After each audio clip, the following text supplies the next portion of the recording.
हरियाणा की पहलवानी का विश्व में डंका बजता है। इसके लिए प्रदेश सरकार की बेहतर खेल नीति की तारीफ करनी होगी। प्रदेश अनेकों खिलाड़ियों ने देश विदेश की धरती पर अपना नाम चमकाया है। चरखी दादरी ही नहीं बल्कि हरियाणा के अनेकों खिलाड़ियों ने कुश्ती सहित निशानेबाजी और तीरंदाजी में अंतर्राष्ट्रीय पहचान बनाई है। बावजूद इसके हरियाणा के खिलाड़ियों का सपना टूट गया। हरियाणा की शान कुश्ती को राष्ट्रमंडल खेलों से बाहर कर दिया गया है। इसके अलावा निशानेबाजी और तीरंदाजी को भी राष्ट्रमंडल खेलों की सूची से हटाया गया है। इसको लेकर खिलाड़ियों में नाराजगी है। वहीं संबंधित खेलों के प्रशिक्षकों ने भी इस तरह के फैसले को खिलाड़ियों के लिए नुकसानदायक बताया है। चरखी दादरी से प्रदीप साहू की रिपोर्ट।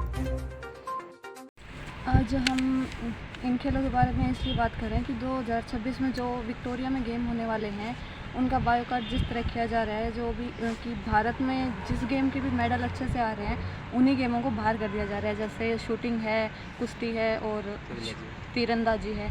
इन गेमों के अक्सर ऐसे ही होता है कि जिस भी गेम में पदक जीतने का बहुत ज़्यादा चांस होता है उन्हीं गेमों को बाहर कर दिया जाता है। ऐसे भारत में कैसे मेडल आएंगे और बच्चों के सपनों को मिट्टी में 1 मिनट में मिला दिया जा रहा है। विक्टोरिया ने ये अच्छा काम नहीं किया, ये तो एक तरह की साजिश हुई। दिल्ली काफ़ी दूर के गांव से प्रैक्टिस करने आते हैं यहाँ पे। हमारे साथ जो भी हो रहा है वो गलत हो रहा है। हमारे सपने भी बहुत ऊँचे ऊँचे हैं कि हम भी आगे खेलों में मेडल जीते हैं, लेकिन ऐसे तो कुछ भी नहीं हो पाएगा। राष्ट्रीय मंडल और मंडलों में जो हमारी कुश्ती को हटा दिया ना, उससे हम बहुत निराशा है। हम बहुत राष्ट्रीय मंडल और उनमें से जो हमारी कुश्ती को हटा दिया ना, उससे हम बहुत परेशान है, दुखी है हम खिलाड़ी। मैं एक लड़की हूँ और मैं यहाँ पे अखाड़े प्रैक्टिस करना है, तो यहाँ पे बहुत लड़के हैं, पर 2 दिन से मैं यहाँ पे कोई दिखाई नहीं दे रहा है। मैं डम्मी के साथ प्रैक्टिस करती हूँ। डम्मी के साथ प्रैक्टिस करती हूँ। मैं देश प्रदेश का नाम रोशन करने आई हूँ उस कुश्ती में, और मुझे कुश्ती में इंटरेस्ट है। मेरा नाम प्रविंदर है, मैं आर्चरी कोच हूँ, NIS कोच। और मैं यहाँ पे हर करीबन 3-4 साल से प्रैक्टिस कर रहा हूँ बच्चों को तीरंदाजी की।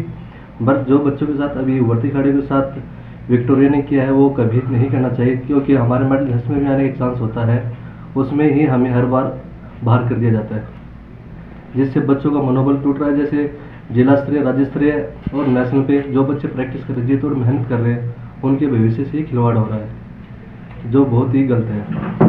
बिल्कुल भी प्रैक्टिस करने का मन नहीं हुआ और जाके हताश होकर बैठ गए। इनको मोटिवेट करके दोबारा ग्राउंड पे लाया गया। इन्होंने कहा सर आप इतनी प्रैक्टिस कर रहे हैं, अब क्या फ़ायदा। हर बार हमारे साथ ऐसा ही होता है, जब कोई बड़े गेम आते हैं हम उसकी कोशिश करते हैं कि हम इस बार सिलेक्शन लेके 2026 में प्रैक्टिस करेंगे। बट फिर उन्होंने दोबारा मोटिवेट करके ग्राउंड पर ला के इनको फिर से रिस्टार्ट कराया है। सर इन बच्चों का भविष्य, लगभग ये बच्चे ऐसे होते हैं जो गेम्स में आते हैं और सब कुछ अपना गेम्स के लिए न्यौछावर कर देते हैं, तो ये स्टडी में तो ज़्यादा वो नहीं होते हैं हाई फाई, ये नॉर्मल बच्चे होते हैं। तो इनकी स्टडी के साथ साथ इनको मान लो बंद होते तो इनका भविष्य ही खतरे में पड़ जाएगा। सर यदि ऐसे होता रहा तो युवा गलत राह पे भी चल सकते हैं, क्योंकि उनके पास ना तो स्टडी होगी और ना खेलने के लिए कुछ। जब हमारे बच्चे इसलिए नहीं आ रहे हैं 3-4 दिन से, जब से राष्ट्रमंडल खेलों से कुश्ती को बाहर किया है, तो बच्चों में मायूसी ही छाई हुई है। इसलिए वो सुबह तो आते ही नहीं, शाम को भी कुछ कम ही आते हैं बच्चे। 2 दिन से ही कम आ रहे हैं बच्चे। जब से न्यूज़ दी है अखबार में भाई राष्ट्रमंडल खेलों से कुश्ती को बाहर किया गया है, तब से कम आ रहे हैं बच्चे।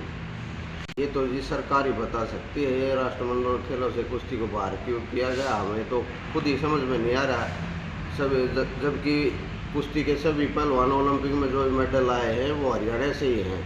ये हरियाणा को ही नुकसान हो रहा है सबसे ज़्यादा। तो ये तो अब सरकार ही बता सकती है ये कुश्ती को बाहर क्यों कर रहे हैं, क्रिकेट को उसकी जगह ले रहे हैं राष्ट्रमंडल खेलों में, तो ये तो यही जानते हैं। हाँ, तो ये तो सभी जैसे गेम में जो बाहर करे उनको सभी खिलाड़ियों को मायूसी छाई हुई है। प्रैक्टिस करने का तो मन ही नहीं करता। जब ये थोड़े थोड़े करके सभी गेम को बाहर कर देंगे ये सरकार, ये खिलाड़ियों को तो परेशान कर ही रही है सरकार।